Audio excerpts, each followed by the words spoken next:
Michael Schuff of IT Governance. I'm here today with Andy Shettle, an entrepreneur who set up a software as a service business which is growing very rapidly and is finding among its customer base some very large and successful companies, all of whom are looking for compliance software in HR. I'll be talking to Andy about his ISO 27001 project and also what the business has achieved as a result of complying with that standard. So, Andy, why did you need an information security standard and why did you choose ISO 27001?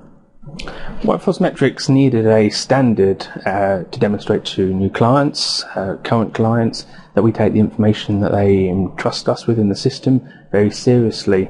Having a standard that was intellectually recognised was very important to us. Quite often on documents, clients might say is, do you have ISO 27001, or what standard do you have, or what is your policy towards this? So by being able to demonstrate ISO 27001 to our clients was very important. Also, when you're doing a presentation to a client, you can confidently say we're ISO 27001 accredited, meeting international best practice in information security management. So it's a very, very powerful and gives a lot more confidence when you're doing a demonstration that you're not on the back foot the whole time. You're actually saying, no, we are accredited and very proud to be. How do you see ISO 27001 helping your business, but also how do you see it helping your customers? Workforce Metrics holds lots of information on employees, so sensitive information like employee demographics, like their age, their gender, whether they've got a disability, their ethnicity, amongst other fields. Having the standard really helps us demonstrate to clients we take it seriously, and then we know that they then believe that what we're saying is actually going to happen and take place. When we say that we are ISO 27001 certified, we have lots of different controls in place to mitigate risks. Those risks should be around disaster recovery, business continuity, encrypting of information, how we handle information, and how we may send information to clients, or what we might say is that we won't actually send you that information. We'll upload it to the support portal, which is a secure area, and you can download it. So I think it gives us a very strong competitive advantage having ISO 27001. Some people say that ISO 27001 is just too big, too unwieldy for companies of your size, SME companies. What do you say to that? I disagree. I think ISO 27001 is for any organisation. People might not think that. Very large organisations have ISO 27001, multinationals, but for a multinational they're going to have very, very complex ISMS workbooks to go through. They've got to maintain that across multiple jurisdictions with multiple laws. Some may be conflicting, so they have it very, very, very difficult for them, I would suggest. And then where people think for an SME it's a challenge and difficult for them to have it, I disagree. If you're a fairly straightforward company and you haven't got hundreds of locations and tens of thousands of employees, as an SME wouldn't, it can be straightforward and you can apply ISO 27001 as required for your business. It's contextual. So if you only have 5 employees in one location, then it shouldn't be that difficult for you. Whereas if you are 1,000 employees in 20 different countries on 5 continents, yes, it will be more time consuming. So no, I think for SMEs it's just as relevant as it is for large organisations. Was the pathway to ISO 27001 certification expensive? How much did it cost you?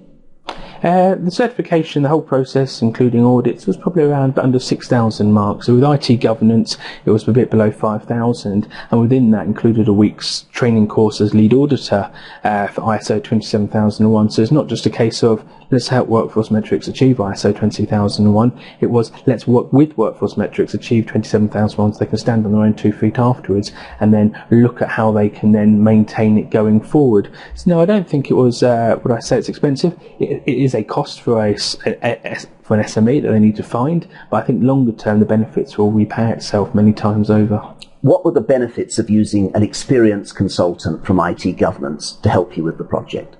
Starting off the overall project, ISO 27001 project, while Workforce Metrics had a good idea around what may be included or what needed to be thought of, a lot was already in place, but not necessarily thought that it was in place. So, for example, we use encrypted memory sticks, encrypted equipment, use laptop locks, all very basic things, but they all form part of the controls and measures in place to mitigate risk as per ISO 27001. Having an experienced consultant in place could help assist Workforce Metrics and understand and say, well, actually, from what you already told us, you already are doing that, so let's put that down as something that you're doing. So having the experience was very useful for Workforce Metrics. Having someone with experience could help hit the floor running. They didn't have to learn everything about our business. They needed to understand some of the contextual side, how we operate, a bit about it.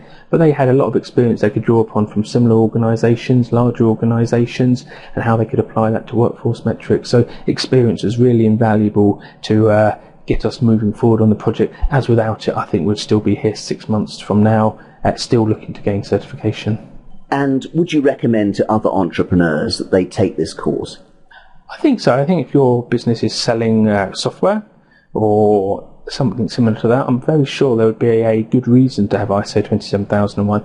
You might not be holding very highly sensitive employee information, you might be holding other sort of information, but the challenge I apply to people is that if all your systems went down and everything was lost, would you carry on as a business? Could you carry on as a business?